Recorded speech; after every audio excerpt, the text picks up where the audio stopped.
Bandar-bandar yang kian berkembang pesat merupakan faktor utama peningkatan pembangunan bangunan tinggi akibat kekurangan tanah dan juga persaingan untuk perkembangan ekonomi sesebuah negara.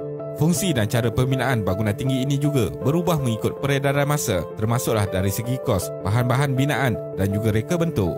Jika 20 tahun yang lalu, Amerika Utara mempunyai hampir 75% bangunan tertinggi di dunia, tetapi kini ianya telah beralih ke benua Asia.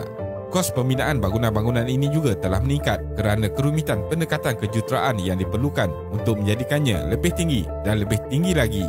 Di Malaysia sendiri, kita dapat lihat bahawa hampir setiap tahun ada pembinaan bangunan pencakar langit yang baru.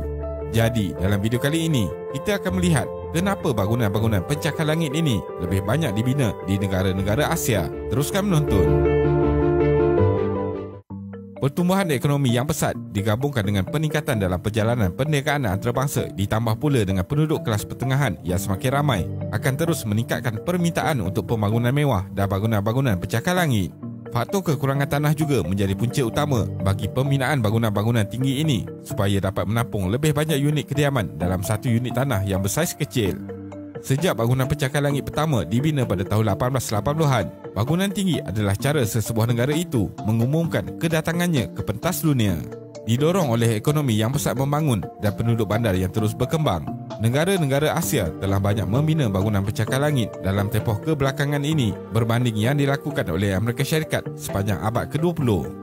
Menurut data, sekitar 60% bangunan pencakar langit yang ketinggiannya melebihi ketinggian 300 meter terletak di Asia. Daya tarikan untuk membina bangunan pencakar langit juga dilihat semakin meningkat apabila pemaju dan kerajaan melihat manfaat yang mereka bawa kepada perniagaan, rakyat, penyewa dan pembangunan bandar.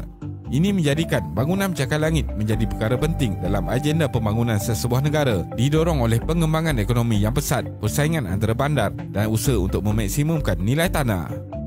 Bagaimanakah bangunan menjadi begitu tinggi? Sejak tahun 1960-an, bangunan tinggi telah menggunakan sistem struktur yang menggabungkan teras konkrit dan rangka tiup untuk mencapai ketinggian dan memaksimumkan ruang lantai. Bahan baru, reka bentuk pembinaan baru dan alatan digital baru telah menjadikan pembinaan pada ketinggian yang lebih tinggi boleh dilaksanakan.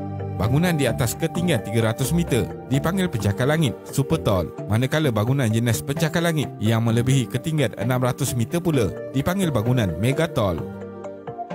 Kenapa Asia suka bangunan tinggi? Dengan lebih 7,500 bangunan pencakar langit, Asia setakat ini mempunyai bilangan bangunan pencakar langit terbesar daripada mana-mana benua. Lebih daripada 80% bangunan pencakar langit dunia berada di Asia. Kepadatan penduduk yang tinggi di negara-negara ini menjadikannya satu keperluan. Walau bagaimanapun, faktor kepadatan penduduk tidak selalu menyebabkan banyak bangunan pencakar langit. Sebagai contoh, Taiwan dan Korea Selatan mempunyai kepadatan penduduk yang sama, tetapi Korea Selatan mempunyai lebih daripada 10 kali ganda jumlah bangunan pencakar langit daripada Taiwan. Taiwan sebenarnya mempunyai bilangan bangunan tinggi yang sangat besar, tetapi sekitar 64 daripadanya melebihi 150 meter. China ialah negara yang mempunyai jumlah bangunan pencakar langit terbesar dengan sekitar 3,448 bangunan pencakar langit. 936 daripadanya terletak di wilayah Guangdong. Malah di wilayah ini mempunyai lebih banyak bangunan pencakar langit daripada Amerika Syarikat, iaitu 858. Guangdong juga terletak di bandar dengan bilangan pencakar langit terbesar di dunia, iaitu terletak di Shenzhen. Dengan 586 bangunan pencakar langit, ia mempunyai lebih sedikit daripada Hong Kong yang menduduki tempat kedua dengan 582 bangunan pencakar langit. Korea Selatan pula mempunyai bilangan bangunan pencakar langit kedua terbesar di Asia dan ketiga di dunia dengan 785 bangunan pencakar langit. Kebanyakannya terletak di bandar laut negara itu, iaitu di Bandar Seoul dan Incheon. Malaysia juga mempunyai kedudukan yang agak tinggi dalam senarai bilangan bangunan pencakar langit. Kuala Lumpur adalah yang ketiga di Asia dengan sekitar 370 bangunan pencakar langit. Walaupun begitu, Malaysia bakal mempunyai bangunan kedua tertinggi di Asia, iaitu Merdeka 118 yang dijangka siap sepenuhnya akhir tahun 2022. China haramkan bangunan pencakar langit. Didorong oleh ekonomi yang pesat membangun, China telah membina lebih banyak bangunan pencakar langit dalam tempoh 30 tahun kebelakangan ini. Dengan peraturan perancangan bandar yang agak longgar dan modal kewangan yang hampir tidak terbatas, bandar-bandar di seluruh China telah berubah dari pusat wilayah kecil menjadi bandar metropolis yang padat. Namun sejak tahun lalu, kerajaan China telah membuat keputusan untuk menghentikan pertumbuhan pesat bangunan pencakar langit di negara ini. Kementerian Perumahan dan Pembangunan Bandar telah mengeluarkan notis yang memperkenalkan langkah-langkah untuk memperkukuhkan pengurusan ciri bandar dan seni bina. Notis itu menyekat perancangan sesuka hati dan pembinaan bangunan pencakar langit serta menyatakan bahawa bangunan baru dengan ketinggian lebih daripada 500 meter tidak dibenarkan dibina. 5 bangunan tertinggi di Asia. Kelima, Lotte World Tower, Korea Selatan, 1,819 kaki. Lotte World Tower yang terletak di Korea Selatan siap dibina pada Mac 2016. Perancangan membina bangunan ini mengambil masa selama 13 tahun dan pembinaannya pula bermula pada Mac 2011. Bangunan ini mempunyai 123 tingkat dan 6 di antaranya berada di tingkat bawah. Bumbung bangunan tersebut direka khas dan dibina dengan kekuatan seperti itu untuk menahan gempa bumi dengan magnitud sehingga 9 skala Richter. 4. Ping An Finance Center, China, 1,965 kaki.